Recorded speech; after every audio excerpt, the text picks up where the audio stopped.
ನಿಮ್ಮ ಡಾಕ್ಟರ್ ವಿಶೇಷ ನೇರ ಪ್ರಸಾರ ಕಾರ್ಯಕ್ರಮಕ್ಕೆ ಸ್ವಾಗತ. ನಾನು ಶುಭಶ್ರೀ ಜೈನ್. ಒತ್ತಡದ ಜೀವನ, ಬದಲಾಗುತ್ತಿರುವ ಜೀವನ ಶೈಲಿ, ಜನರಿಗೆ ನೂರಾರು ಆರೋಗ್ಯ ಸಮಸ್ಯೆ, ಯಾವ ಸಮಸ್ಯೆಗೆ ಯಾವ ಚಿಕಿತ್ಸೆ ಎನ್ನುವುದೇ ದೊಡ್ಡ ಚಿಂತೆ. ಇಂತಹ ಸಮಸ್ಯೆ ಇರೋರಿಗೆ ಒಂದೇ ವೇದಿಕೆಯಲ್ಲಿ ಸಿಗುತ್ತೆ ಉತ್ತರ. ಇದೇ ಟಿವಿ9ನ ವಿಶೇಷ ಕಾರ್ಯಕ್ರಮ ನಿಮ್ಮ ಡಾಕ್ಟರ್.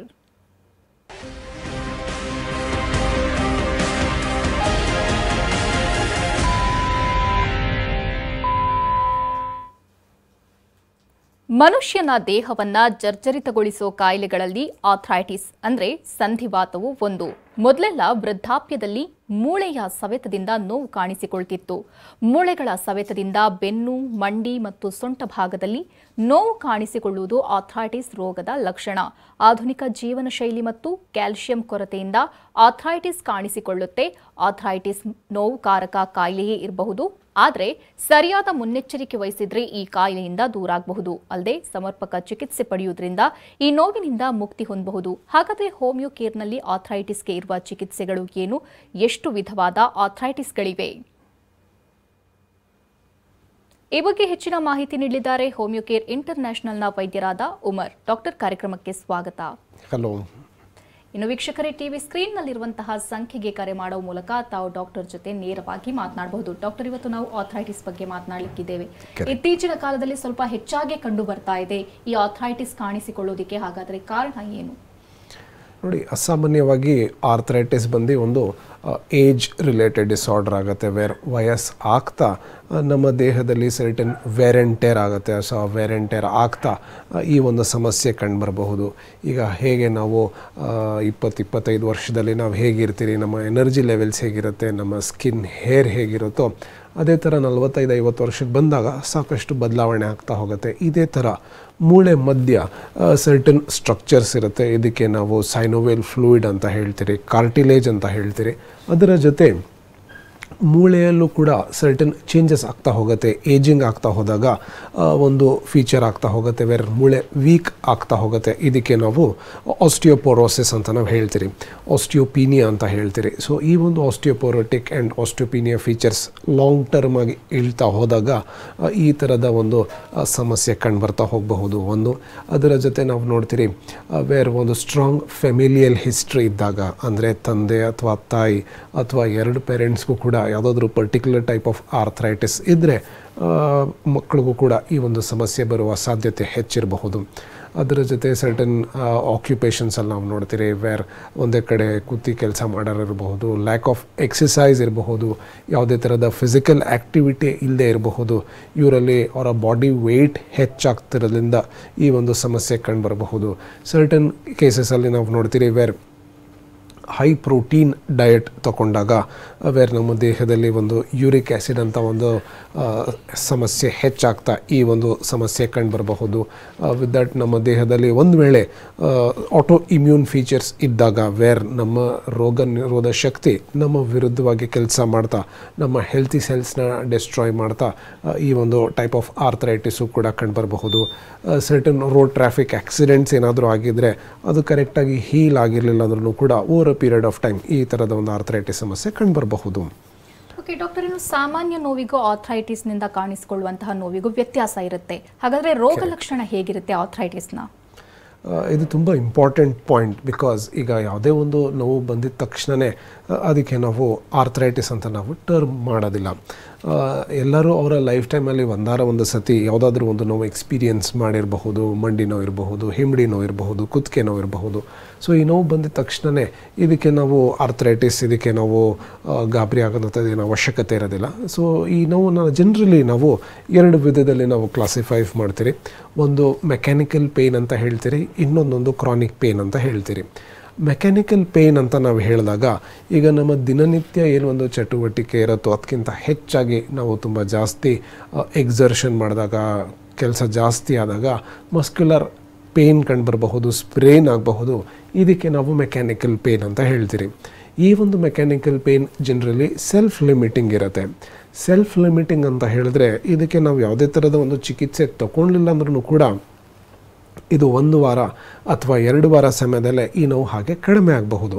ವೆರಾಸ್ ಈ ಒಂದು ಕ್ರಾನಿಕ್ ಪೇನ್ ಅಂತ ನಾವು ಹೇಳಿದಾಗ ಯಾವುದೇ ಒಂದು ಭಾಗದಲ್ಲಿ ನೋವು ಕಂಡು ಬಂದಾಗ ಅದು 4 ವಾರಕ್ಕಿಂತ ಹೆಚ್ಚಾಗಿ ಆ ನೋವು ಹಾಗೆ ಉಳ್ತ್ಕೊಳ್ತಾ ಇದ್ದಾಗ, ಅದರ ಜೊತೆ ಆ ನೋವು ಹೇಗೆ ಶುರುವಾಯಿತು ಅಂತ ಹೇಳೋದು ಕಷ್ಟ ಆಗ್ತಿದ್ದಾಗ ಇದಕ್ಕೆ ನಾವು ಕ್ರಾನಿಕ್ ಪೇನ್ ಅಂತ ನಾವು ಹೇಳ್ತೀರಿ.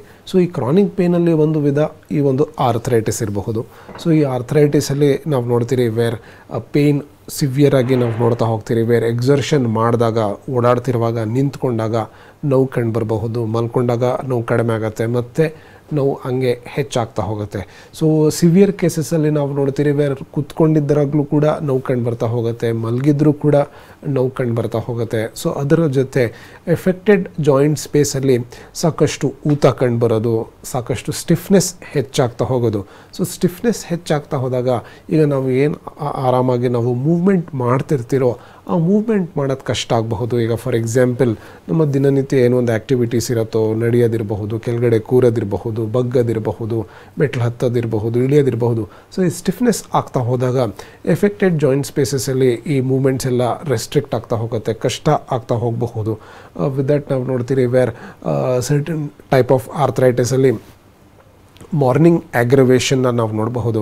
ಬೇರೆ ಬೆಳಿಗ್ಗೆ ಎದ್ದಿದ ತಕ್ಷಣ ಸಾಕಷ್ಟು ನೋವು ಕಂಡು ಬರೋದು ಅಥವಾ ಸ್ಟಿಫ್ನೆಸ್ ಇರೋದು. ಸರ್ಟನ್ ಟೈಪ್ಸ್ ಆಫ್ ಆರ್ಥ್ರೈಟಿಸಲ್ಲಿ ಸಂಜೆ ಹೊತ್ತು ಅಥವಾ ರಾತ್ರಿ ಹೊತ್ತು ನೋವು ಹೆಚ್ಚಾಗ್ತಾ ಹೋಗುತ್ತೆ.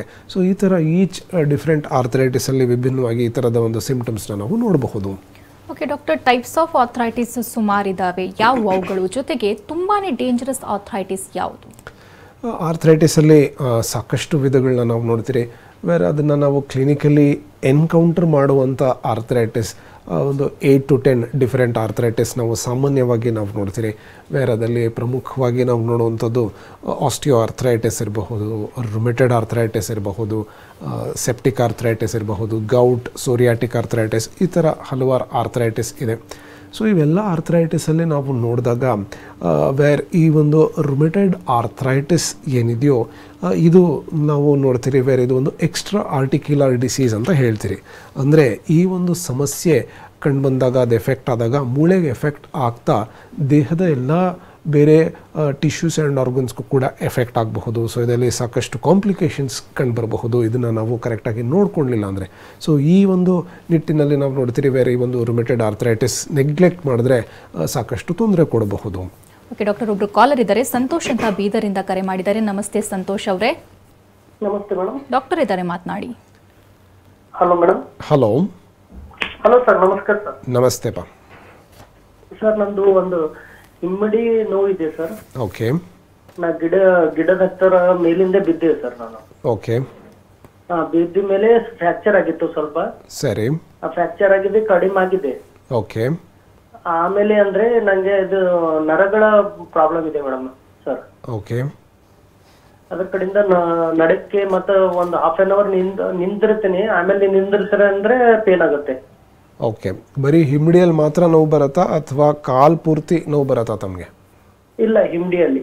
ಓಕೆ. ಈಗ ಯಾವ ಹಿಮ್ಡಿ ನಿಮಗೆ ಫ್ರ್ಯಾಕ್ಚರ್ ಆಗಿತ್ತೋ ಅದಲ್ಲೇ ನೋವು ಇದೆಯಾ ಅಥವಾ 2 ಹಿಮ್ಡಿಯಲ್ಲೂ ನೋವು ಬರ್ತಾ ಇದೆಯಾ? ಎರಡು ಸ್ಟೇಟ್ ಆಗಿ ಬಿದ್ದೀನಿ ಸರ್ ನಾನು. ಓಕೆ, ಸರಿ. ಇದು ಫ್ರ್ಯಾಕ್ಚರ್ ಆಗಿ ಎಷ್ಟು ದಿನ ಆಗಿತ್ತಪ್ಪ? ಇಲ್ಲ, 2.5 ತಿಂಗಳು ನಾನು ಮನೆಯಲ್ಲಿ ರೆಸ್ಟ್ ಮಾಡಿದ್ದು ಸರ್. ಸರಿ ಸರಿ. ತಮ್ಮ ವಯಸ್ಸು ಎಷ್ಟಪ್ಪ? ನಂದು 30 ಸರ್. ಸರಿ. ಈಗ ತಾವು ನಿಂತ್ಕೊಂಡಾಗ ಹಿಮ್ಡಿ ಭಾಗದಲ್ಲಿ ಊತ ಏನಾದರೂ ಕಂಡು ಬರ್ತಿದ್ಯಾ? ಏನ್ ಸರ್? ನೀವು ನಿಂತ್ಕೊಂಡಾಗ ಹಿಮ್ಡಿ ಭಾಗದಲ್ಲಿ ಬಾವು ಊತ ಏನಾದರೂ ಕಂಡು ಬರತ್ತಾ, ಸ್ವೆಲ್ಲಿಂಗ್ ಕಂಡು ಬರತ್ತಾ? ಇಲ್ಲ ಇಲ್ಲ ಸರ್, ಆ ಥರ ಏನಿಲ್ಲ. ಓಕೆ. ನೋಡಿಪ್ಪ, ಈಗ ಈ ಥರ ಪೋಸ್ಟ್ ಟ್ರೊಮ್ಯಾಟಿಕ್ ಅಂದರೆ ಈಗ ನಿಮಗೆ ಫ್ರ್ಯಾಕ್ಚರ್ ಆಗಿದೆ, ಫ್ರ್ಯಾಕ್ಚರ್ ಆಗಿ ಅದು ಹೀಲ್ ಆಗ್ತಾ ಇದೆ. ಸೊ ಅದ್ರ ಜೊತೆ ತಾವು ನಿಂತ್ಕೊಂಡಾಗ ನಿಮಗೆ ಹಿಮ್ಡಿ ನೋವು ಕಂಡು ಬರ್ತಿದೆ ಅಂತ ಹೇಳ್ತಿದ್ದೀರಾ. ಸೊ ಸಾಮಾನ್ಯವಾಗಿ ಫ್ರ್ಯಾಕ್ಚರ್ ಆದಮೇಲೆ ಪೋಸ್ಟ್ ಟ್ರೊಮ್ಯಾಟಿಕ್ ನಾವು ನೋಡ್ತೀರಿ ಅರೌಂಡ್ ಒಂದು 6 ತಿಂಗಳಿಂದ 8 ತಿಂಗಳವರೆಗೂ ಈ ಥರದ ಸಮಸ್ಯೆ ಇರಬಹುದು. ಸೊ ಈಗ ತಾವು ಮಾಡಬೇಕಾಗಿರೋದು ಆ ಭಾಗದ ಮಸಲ್ಸ್ನ ಸ್ಟ್ರೆಂಥನ್ ಮಾಡ್ಕೊಳೋದಕ್ಕೆ ಸರ್ಟನ್ ಎಕ್ಸಸೈಸ್ ಇರುತ್ತೆ, ಅದನ್ನು ಮಾಡಿ. ಅದರ ಜೊತೆ ಆ ಭಾಗಕ್ಕೆ ಸ್ವಲ್ಪ ಬಿಸಿ ನೀರು ಶಾಖ ಕೊಡಿ. ನೀವು ಆಹಾರದಲ್ಲಿ ಹೆಚ್ಚಾಗಿ ಹಾಲಿರಬಹುದು, ರಾಗಿ ಇರಬಹುದು, ಒಂದು ವೇಳೆ ತಾವು ಮೊಟ್ಟೆ ತಿನ್ನೋರಿದ್ದರೆ ಬೇಯಿಸಿರೋ ಮೊಟ್ಟೆ ಯೂಸ್ ಮಾಡಿ. ವಿತ್ ದಟ್ ಈ ನೋವು ಕಡಿಮೆ ಆಗೋದಕ್ಕೆ, ಅದರ ಜೊತೆ ಈಗ ಸ್ಟ್ರೆಸ್ ಆದಾಗ ನಿಂತ್ಕೊಂಡಾಗ ನಿಮಗೆ ನೋವು ಹೆಚ್ಚಾಗ್ತಿದೆ ಅಂತ ಹೇಳ್ತಿದ್ದೀರಾ. ಸೊ ತಾವು ನಿಂತ್ಕೊಂಡಾಗ ಒಂದು ಸಾಫ್ಟ್ ಸ್ಲಿಪ್ಪರ್ಸ್ ಯೂಸ್ ಮಾಡೋದು, ಇದಕ್ಕೆ ನಾವು MCR ಸ್ಲಿಪ್ಪರ್ಸ್ ಅಂತ ಹೇಳ್ತೀರಿ. ಈ ಸ್ಲಿಪ್ಪರ್ಸ್ನ ತಾವು ಯೂಸ್ ಮಾಡಿ with that certain homeopathy medicines ಇರುತ್ತೆ, ಆ ಮೆಡಿಸಿನ್ಸ್ ಯೂಸ್ ಮಾಡ್ತಾ ಹೋದರೆ ನಿಮ್ಮ ಬೋನ್ ಸ್ಟ್ರೆಂತ್ ಆ್ಯಂಡ್ ಬೋನ್ ರೀಗ್ರೋತ್ ಇನ್ನೂ ಚೆನ್ನಾಗಾಗ್ತಾ ಈ ಪೇನ್ಸ್ ಡೆಫಿನೆಟ್ಲಿ ಕಡಿಮೆ ಆಗ್ತಾ ಹೋಗುತ್ತಪ್ಪ. ಥ್ಯಾಂಕ್ ಯು ಸಂತೋಷ್ ಅವರೇ ಕರೆ ಮಾಡಿದ್ದಕ್ಕಾಗಿ. ಡಾಕ್ಟರ್, ಇನ್ನು ಸಾಕಷ್ಟು ಜನರಿಗೆ ಕನ್ಫ್ಯೂಷನ್ ಇರುತ್ತೆ, ಯಾವಾಗ ಡಾಕ್ಟರ್ನ ಕನ್ಸಲ್ಟ್ ಮಾಡಬೇಕು, ಜೊತೆಗೆ ಯಾವೆಲ್ಲ ಟೆಸ್ಟ್ಗಳನ್ನು ಆಥ್ರೈಟಿಸ್ ಇರೋರು ಮಾಡಬೇಕು?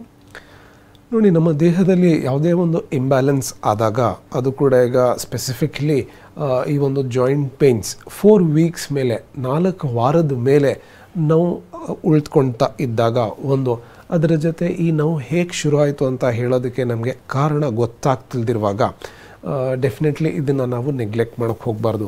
ಬಿಕಾಸ್ ಸರ್ಟನ್ ಆರ್ಥ್ರೈಟಿಸ್ನ ನಾವು ನೋಡ್ತೀರಿ ವೇರ್ ಇದು ಪ್ರೋಗ್ರೆಸಿವ್ ಡಿಸಾರ್ಡರ್ ಇರುತ್ತೆ, ಒಂದು ದಿನ ಇದ್ದಂಗೆ ಇನ್ನೊಂದು ದಿನ ಇರಲ್ಲ, ಈ ಕಾಯಿಲೆ ಮುಂದೆ ಹೋಗ್ತಾ ಹೋಗಬಹುದು.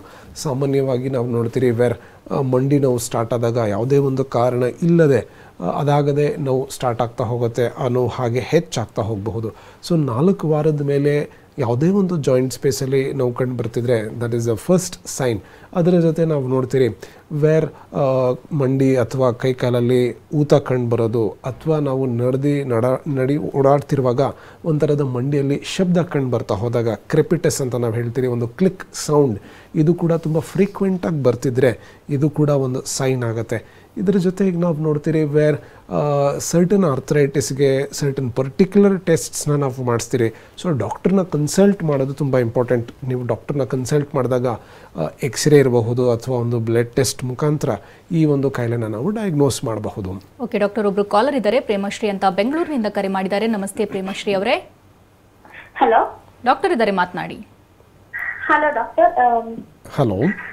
ಅದು 3 ಡೇಸ್ ಇಂದ ನಮ್ಗೆ ಈ ತಂಬು ಎತ್ತವಾಗ್ತಾ ಇದ್ದಿಲ್ಲ. ಸೊ ಇಲ್ಲೇ ಕನ್ಸಲ್ಟ್ ಮಾಡಿದ್ವಿ, ಅವ್ರು ಇದು ಕ್ರಾಂಪಲ್ ಟನಲ್ ಆಗಿದೆ ಅಂದಿದ್ರು. ಓಕೆ. ಸೊ ಅದಕ್ಕೆ ಏನಾದ್ರು ಇದೆಯಾ ಮೆಡಿಸಿನ್ ಅಂತ ಕೇಳೋಣ ಅಂತ ಮಾಡಿದೆ. ಸರಿ, ತಮ್ಮ ವಯಸ್ಸು ಎಷ್ಟಮ್ಮ? ತಮ್ಮ ಏಜ್ ಎಷ್ಟು? 27. ಓಕೆ. ನೋಡಿ, ಜನರಲಿ ಕಾರ್ಪಲ್ ಟನಲ್ ಸಿಂಡ್ರೋಮಲ್ಲಿ ಏನಾಗುತ್ತೆ ಅಂದರೆ ನಮ್ಮ ವ್ರಿಸ್ಟಲ್ಲಿ ಸರ್ಟನ್ ಒಂದು ಬ್ಯಾಂಡ್ ಇರುತ್ತೆ. ಸೊ ಆ ಬ್ಯಾಂಡಲ್ಲಿ ಇನ್ಫ್ಲಮೇಷನ್ ಆಗಿ ಆ ಟೆಂಡಾನ್ ಮೇಲೆ ಪ್ರೆಷರ್ ಬೀಳ್ತಾ ಹೋದಾಗ ಈ ಒಂದು ಸಮಸ್ಯೆ ಇರೋದು. ಸೊ ಇದಕ್ಕೆ ಸರ್ಟನ್ ಹೋಮಿಯೋಪತಿ ಮೆಡಿಸಿನ್ಸ್ ಇರುತ್ತೆ. ಸೊ ಅದನ್ನು ತಾವು ಯೂಸ್ ಮಾಡಿದ್ರೆ ಕ್ರಮೇಣ ಈ ಸಿಂಪ್ಟಮ್ಸ್ ಕಂಟ್ರೋಲ್ ಆಗ್ತಾ ಹೋಗುತ್ತೆ. ಸೊ ಅದ್ರ ಜೊತೆ ನಿಮ್ಮ ವ್ರಿಸ್ಟ್ ಅಕ್ಕಪಕ್ಕ ನಿಮ್ಮ ಥೀನಾರ್ ಮಸಲ್ಸ್ ಅಂದರೆ ಕೈಗೆ ಸ್ವಲ್ಪ ಬಿಸಿ ನೀರು ಶಾಖ ಮಾಡಿ ಫ್ರೀಕ್ವೆಂಟಾಗಿ ಮಾಡ್ತಾ ಹೋಗಿ, ದಿನಕ್ಕೆ ಒಂದು 4-5 ಸತಿ ಮಾಡಿ ವಿತ್ ದಟ್ ಸರ್ಟನ್ ಮೆಡಿಸಿನ್ಸ್ ಇರುತ್ತೆ, ಆ ಮೆಡಿಸಿನ್ಸ್ ಯೂಸ್ ಮಾಡಿದ್ರೆ ಡೆಫಿನೆಟ್ಲಿ ಒಂದು ಸಮಸ್ಯೆ ಸರಿ ಹೋಗುತ್ತಮ್ಮ. ಧನ್ಯವಾದ ಪ್ರೇಮಶ್ರೀ ಅವರೇ ಕರೆ ಮಾಡಿದ್ದಕ್ಕಾಗಿ. ಡಾಕ್ಟರ್, ಇನ್ನು ಈ ಆಥ್ರೈಟಿಸ್ ಅನ್ನುವಂಥದ್ದು ದೇಹದ ಯಾವೆಲ್ಲ ಭಾಗದಲ್ಲಿ ಕಂಡು ಬರುತ್ತೆ? ಸಾಮಾನ್ಯವಾಗಿ ಈ ಒಂದು ಆರ್ಥ್ರೈಟಿಸ್ ಸರ್ಟನ್ ಸ್ಪೆಸಿಫಿಕ್ ಜಾಯಿಂಟ್ಸಿಗೆ ಮಾತ್ರ ಕನ್ಫೈನ್ಡ್ ಆಗಿರುತ್ತೆ. ವೇರ್ ಫಾರ್ ಎಕ್ಸಾಂಪಲ್ ಈಗ ಆಸ್ಟಿಯೋ ಆರ್ಥ್ರೈಟಿಸ್ ಅಂತ ನಾವು ಹೇಳಿದ್ರೆ ಇದು ಬರೀ ಮಂಡಿಗೆ ಎಫೆಕ್ಟ್ ಆಗುತ್ತೆ, ಅಥವಾ ಭುಜಕ್ಕೆ ಎಫೆಕ್ಟ್ ಆಗಬಹುದು, ಹಿಮ್ಮಡಿಗೆ ಎಫೆಕ್ಟ್ ಆಗಬಹುದು. ವೆರಾಸ್ ಸ್ಮಾಲರ್ ಜಾಯಿಂಟ್ಸ್ಗೆ ಈ ಒಂದು ಆಸ್ಟಿಯೋ ಆರ್ಥ್ರೈಟಿಸ್ ಎಫೆಕ್ಟ್ ಆಗೋದಿಲ್ಲ. ಸೊ ಅದೇ ಥರ ಗೌಟ್ ಅಂತ ನಾವು ಹೇಳ್ತೀರಿ. ಸೊ ಈ ಗೌಟು ಕೂಡ ಸಾಮಾನ್ಯವಾಗಿ ಸ್ಮಾಲರ್ ಜಾಯಿಂಟ್ಸಿಗೆ ಎಫೆಕ್ಟ್ ಆಗುತ್ತೆ. ಲಾರ್ಜರ್ ಜಾಯಿಂಟ್ಸ್ಗೆ ವೆರಿ ಲೆಸ್ ಅಮೌಂಟ್ ಆಫ್ ಕೇಸಸಲ್ಲಿ ಲಾರ್ಜರ್ ಜಾಯಿಂಟ್ಸ್ ಇನ್ವಾಲ್ವ್ಮೆಂಟ್ ಆಗಬಹುದು. ಸೊ ಅದೇ ಥರ ರುಮೆಟೆಡ್ ಆರ್ಥ್ರೈಟಿಸ್ ಅಂತ ಹೇಳ್ತೀರಿ. ಸೊ ಈ ಒಂದು ಆರ್ಥ್ರೈಟಿಸ್ ಸಾಮಾನ್ಯವಾಗಿ ದೇಹದ ಎಲ್ಲ ಜಾಯಿಂಟ್ಸ್ಗೆ ಎಫೆಕ್ಟ್ ಆಗಬಹುದು. ಕೈ ಕಾಲು ಬೆರಳಿಂದ ಹಿಡಿದು ಭುಜ ಇರಬಹುದು, shoulder joint, hip joint, ankle joint, wrist joint, almost ಎಲ್ಲ ಜಾಯಿಂಟ್ಸ್ನ ಈ ಒಂದು ರುಮೆಟೆಡ್ ಆರ್ಥ್ರೈಟಿಸ್ ಎಫೆಕ್ಟ್ ಆಗಬಹುದು.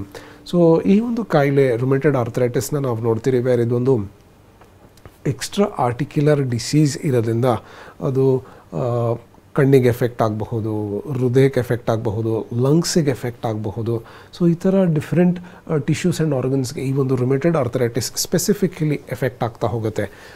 ಈ ಒಂದು ರುಮೆಟೆಡ್ ಆರ್ಥ್ರೈಟಿಸ್ ಸ್ಟಾರ್ಟ್ ಆದಾಗ ಡೆಫಿನೆಟ್ಲಿ ಅದು ಬೇರೆ ಕಾಂಪ್ಲಿಕೇಟೆಡ್ ಸಿಂಪ್ಟಮ್ಸ್ಲಿಂದ ಕಂಡು ಬರೋದಿಲ್ಲ. ಅಂದರೆ ಇದು ಸ್ಟಾರ್ಟ್ ಆದಾಗ 90% ಕೇಸಸಲ್ಲಿ ನಾವು ನೋಡ್ತೀರಿ ಬೇರೆ ಇದು ಕೈ ಕಾಲು ಬೆರಳಲ್ಲೇ ನೋವು ಸ್ಟಾರ್ಟ್ ಆಗುತ್ತೆ. ನಂತರ ಇದು ಬೇರೆ ಜಾಯಿಂಟ್ಸಿಗೆ, ನಂತರ ಬೇರೆ ಟಿಶ್ಯೂಸ್ ಆ್ಯಂಡ್ ಆರ್ಗನ್ಸ್ಗೆ ಎಫೆಕ್ಟ್ ಆಗಬಹುದು. ವೆರಾಸ್ ಅದು ಡೈರೆಕ್ಟ್ ಪ್ರೆಸೆಂಟೇಷನ್ ಅದು ಕಣ್ಣಿಗೆ ಎಫೆಕ್ಟ್ ಆಗಿರೋದು, ಅಥವಾ ಹಾರ್ಟಿಗೆ ಎಫೆಕ್ಟ್ ಆಗಿರೋದು, ಅಥವಾ ಲಂಗ್ಸಿಗೆ ಎಫೆಕ್ಟ್ ಆಗಿರೋದು ರಿಲೇಟಿವ್ಲಿ ಲೆಸ್ ದೆನ್ 1% ಕೇಸ್ ಅಂತ ನಾವು ಹೇಳಬಹುದು. So it is A disease complication. So ಈ ಒಂದು ಕಾಯಿಲೆನ ನಾವು ನೆಗ್ಲೆಕ್ಟ್ ಮಾಡಿದಾಗ ಈ ಥರ ಈ ಒಂದು ಕಾಯಿಲೆ ನಮ್ಮ ದೇಹದ ಎಲ್ಲ ಟಿಶ್ಯೂಸ್ ಆ್ಯಂಡ್ ಆರ್ಗನ್ಸ್ಗೆ ಎಫೆಕ್ಟ್ ಆಗಬಹುದು. ಓಕೆ ಡಾಕ್ಟರ್, ಕಾಲರ್ ಇದ್ದಾರೆ, ಚಂದ್ರಶಾ ಅಂತ ಗೋವಾದಿಂದ ಕರೆ ಮಾಡಿದ್ದಾರೆ. ನಮಸ್ತೆ ಚಂದ್ರಶಾ ಅವರೇ. ನಮಸ್ಕಾರ ಮೇಡಮ್. ಡಾಕ್ಟರ್ ಇದ್ದಾರೆ, ಸಮಸ್ಯೆ ಹೇಳ್ಕೊಳ್ಳಿ. ಹಲೋ. ಹಲೋ ಸರ್, ನಮಸ್ಕಾರ ಸರ್. ನಮಸ್ತೆ ಸರ್, ನಾನು ಗೋವಾದಲ್ಲಿ ಇರೋದು. ಹೇಳಿಪ್ಪ. ನಂದು ಒಂದು 11 ವರ್ಷದ ಮಗಳಿದೆ ಅಶ್ಮಿತಾ ಅಂತ ಹೇಳಿ. ಓಕೆ. ನಾನು ಇಲ್ಲಿ ಗುಲ್ಬರ್ಗಕ್ಕೆ ನಾನು ಆರ್ಥರೈಟಿಸ್ ಎಲ್ಲ ನಾನು ಬ್ಲಡ್ ಟೆಸ್ಟ್ ಮತ್ತೆ ಟ್ಯಾಬ್ಲೆಟ್ ಎಲ್ಲ ತಗೋತಾ ಇದ್ದೀನಿ ಮೇಡಮ್. ಓಕೆ. ವಿಟಮಿನ್ ಡಿ ಅಂತ ಹೇಳಿ ಕೊಟ್ಟಿದ್ದಾರೆ, ಮತ್ತೊಂದು ಕ್ಯಾಪ್ಸೂಲ್ ಕೊಟ್ಟಿದ್ರು ಅವರು. ಸರಿ. 3 ತಿಂಗಳು ಅದು ಕಂಟಿನ್ಯೂ ಯೂಸ್ ಮಾಡಿ ಅವರು ಸಮಸ್ಯೆ ಸರಿ ಹೋಗುತ್ತೆ ಅಂತ ಹೇಳಿ. ಓಕೆ. ಮೊಳಕಾಲು ನೋವು ಮತ್ತಂದ್ರೆ ಟಂಕದಲ್ಲಿ ಬೇನೆ ಆಗ್ತದೆ ಸರ್, ಅದಕ್ಕೆ ಯಾಕಾಗಿ ಆಗುತ್ತೆ ಅಂತ ಹೇಳ್ತಾರೆ. ಓಕೆ. ಇದಕ್ಕೆ ತಾವೇನಾದರೂ ಪರೀಕ್ಷೆ ಮಾಡಿಸಿದ್ದೀರಾ? ಸರ್ ನಾನು ಸುಮಾರು ಬ್ಲಡ್ ಟೆಸ್ಟ್ ಎಲ್ಲ ಮಾಡಿದ್ದೀನಿ, ಅವೆಲ್ಲ ನಾರ್ಮಲ್ ಬಂದಿದೆ ಸರ್. ಓಕೆ. ಅವರು ನನಗೆ ಈ ಹುಡುಗರು ಸ್ವಲ್ಪ ಬೆಳೀತಾ ಬರ್ತಾ ಹೋದ್ರಲ್ಲಿ 100ರಲ್ಲಿ 10% ಈ ಮಕ್ಕಳು ಈ ತರ ಪ್ರಾಬ್ಲಮ್ ಇರ್ತವೆ. ಓಕೆ. ಸರಿ. ವಿಟಮಿನ್ ಡಿ ತಗೋತಾ ಅವ್ರಿ. ಓಕೆ. ಮುಂದೆಲ್ಲ ಸಾಲ್ವ್ ಆಗುತ್ತೆ ಅಂತ ಹೇಳ್ತಾರೆ ಅವರು. Okay, fine. ಇದು ಎಷ್ಟು ತಿಂಗಳಿಂದ ಇದೆ ಈ ಸಮಸ್ಯೆ? ಸುಮಾರು ಈಗ ಒಂದು 3 ವರ್ಷ ಆಯ್ತು ಸರ್ ಇದು. ಓಕೆ. ಈಗ ಈ 3 ವರ್ಷದಿಂದ ಆ ಮಗುವಿನ ಹೈಟ್ ಅಂಡ್ ವೇಟ್ ಡೆವಲಪ್ ಆಗ್ತಿದೆಯಾ? ಹೈಟ್ ಇದೆ ಸರ್, ಮತ್ತೆ ವೇಟ್ ಎಲ್ಲ ಸರಿ ಇದೆ ಸರ್. ಓಕೆ. ಕೈ ಬೆರಳಲ್ಲೆಲ್ಲ ನೋವು ಬರುತ್ತಾ, ಊತ ಕಂಡು ಬರುತ್ತಾ? ಇಲ್ಲ ಸರ್, ಕೈ ಬೆರಳಲ್ಲಿ ಏನು ನೋವು ಇಲ್ಲ ಸರ್. ಬರೀ ಸೊಂಟ ನಂತರ ಮೊಳಕಾಲು ನೋವು ಕೀಲ್ ಏನಿದೆ ಸರ್, ಇದು ಪೇನ್ ಇದೆ ಸರ್, ಅಲ್ಲಿ ಪೇನ್ ಆಗ್ತದೆ. Okay, fine. ಯಾವಾಗ ಸ್ವಲ್ಪ ಟಂಕದಲ್ಲಿ ಸ್ವಲ್ಪ ನೋವು ಅಂತ ಹೇಳ್ತಾರೆ, ಟಂಕದಲ್ಲಿ ಅಷ್ಟೇ ಇಲ್ಲ ಸರ್, ಮೊಳಕಾಲು ನೋವು ಇದೆ ಸರ್, 2 ಮೊಳಕಾಲು ನೋವು ಇದೆ. ಓಕೆ. ಪದೇ ಪದೇ ಜೇಮ್ಸ್ ಮಾಡ್ತಿಲ್ಲ, ಮತ್ತಂದ್ರೆ ಬೇರೆ 1 ಕಿಲೋಮೀಟರ್ ವಾಕಿಂಗ್ ಮಾಡಿದ್ರೆ ಪ್ರಾಬ್ಲಮ್ ಆಗ್ತದೆ. Okay, fine. ಮಗುಗೆ ಪದೇ ಪದೇ ಜ್ವರ ಏನಾದರೂ ಬರುತ್ತಾ? ಇಲ್ಲ ಸರ್, ಜ್ವರ ಏನಿಲ್ಲ ಸರ್. ಓಕೆ. ನೋಡಿಪ್ಪ, ಈ ಥರ ಆದಾಗ ಮಕ್ಕಳಲ್ಲಿದ್ದಾಗ ಜನರಲಿ ಒಂದು ಪ್ಯಾಲೆಂಡ್ರೋಮಿಕ್ ಆರ್ಥರೈಟಿಸ್ ಅಂತ ಹೇಳ್ತೀರಿ, ಈ ಒಂದು ಸಮಸ್ಯೆ ಸಿವಿಯರ್ ಕ್ಯಾಲ್ಶಿಯಂ ಡಿಫಿಷಿಯನ್ಸಿ ಇದ್ದಾಗ ಅಥವಾ ವಿಟಮಿನ್ ಡಿ ತುಂಬ ಕಡಿಮೆ ಇದ್ದಾಗ ಈ ಒಂದು ಸಮಸ್ಯೆ ಆಗಬಹುದು. ಸೊ ಈಗ ಆಲ್ರೆಡಿ ತಾವು ಹೇಳ್ತಿದ್ದೀರಾ ವಿಟಮಿನ್ ಡಿ ಸಪ್ಲಿಮೆಂಟ್ಸ್ ತಾವು ತೊಗೊಳ್ತಿದ್ದೀರಾ, ಸೊ ಅದನ್ನು ಡೆಫಿನೆಟ್ಲಿ ತಾವು ಕಂಟಿನ್ಯೂ ಮಾಡಿ. ಇದರ ಜೊತೆ ನಾವು ನೋಡಬೇಕಾಗತ್ತೆ ಒಂದು ವೇಳೆ ಏನಾದರೂ ಇನ್ಫೆಕ್ಷನ್ ಪರ್ಕುಲೇಟ್ ಆಗ್ತಿದೆ, ಹೆಚ್ಚಾಗ್ತಿದೆ ಅಂತ. ಸೊ ಇದಕ್ಕೆ ನೀವು 6 ತಿಂಗಳಿಗೊಮ್ಮೆ ಒಂದು ಆರ್ಥರೈಟಿಸ್ ಪ್ರೊಫೈಲ್ ಅಂತ ಒಂದು ಟೆಸ್ಟ್ ಇರುತ್ತೆ, ಅದನ್ನು ಮಾಡಿಸಿ. ಸೊ ಇದ್ರ ಜೊತೆ ಸರ್ಟನ್ ಹೋಮಿಯೋಪತಿ ಕಾನ್ಸ್ಟಿಟ್ಯೂಷನಲ್ ಥೆರಪಿ ಅಂತ ಇರುತ್ತೆ. ಸೊ ಆ ಮೆಡಿಸಿನ್ಸ್ ಮಾಡಿದ್ರೆ ಡೆಫಿನೆಟ್ಲಿ ಈ ಒಂದು ಪೇಯ್ನ್ ಕಡಿಮೆ ಆಗ್ತಾ ಹೋಗುತ್ತೆ. ಆ ಮಗುವಿನ ಇಮ್ಯುನಿಟಿ ಇಂಪ್ರೂವ್ ಆಗ್ತಾ ಹೋದಾಗ, ಈಗ ತಾವು ಹೇಳ್ತಿದ್ದೀರಾ 1 ಕಿಲೋಮೀಟರ್ ನಡೆದ್ರೆ ಮಗುಗೆ ನೋವು ಶುರು ಆಗುತ್ತೆ ಅಂತ. ಸೊ ಈ ಥರ ಒಂದು ಮೆಡಿಸಿನ್ಸ್ ಕೊಡ್ತಾ ನಾವು ಇಮ್ಯುನಿಟಿನ ಇಂಪ್ರೂವ್ ಮಾಡ್ತಾ ಹೋದರೆ ಗ್ರ್ಯಾಜುವಲಿ ಅವರು ಇನ್ನು ಹೆಚ್ಚಾಗಿ ವಾಕ್ ಮಾಡಬಹುದು, ಪೇಯ್ನ್ ಇಂಟೆನ್ಸಿಟಿ ಕಡಿಮೆ ಆಗ್ತಾ ಹೋಗುತ್ತೆ.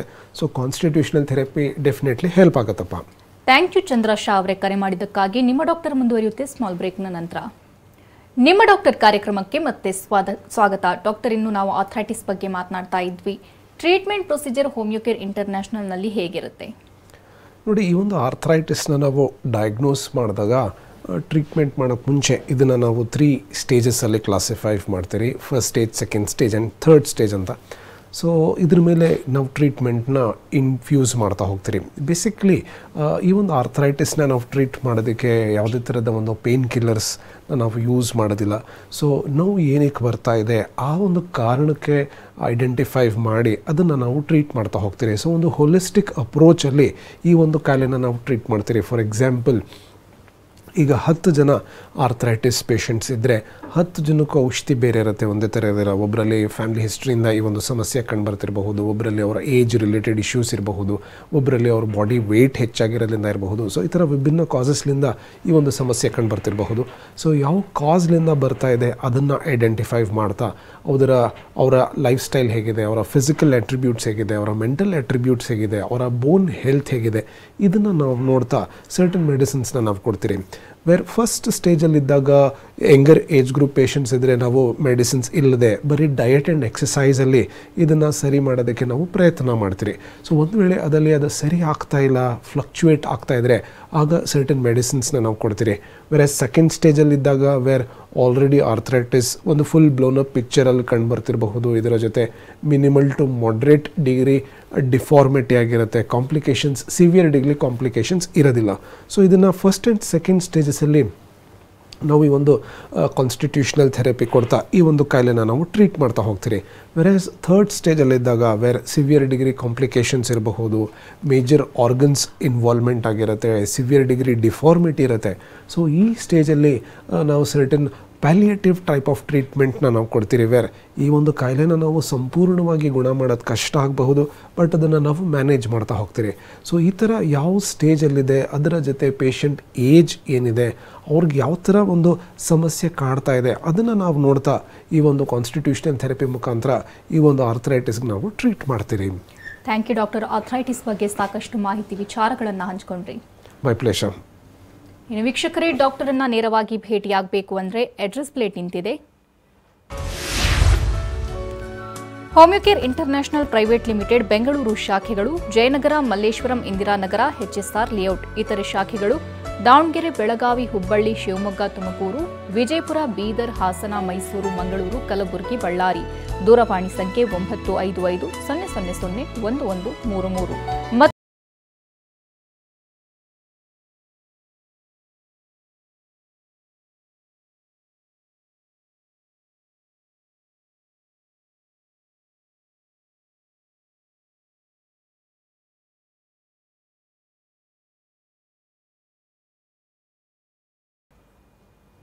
ಇದು ಇವತ್ತಿನ ನಿಮ್ಮ ಡಾಕ್ಟರ್. ನಿರಂತರ ಸುದ್ದಿಗಾಗಿ ನೋಡ್ತಾ ಇರಿ TV9.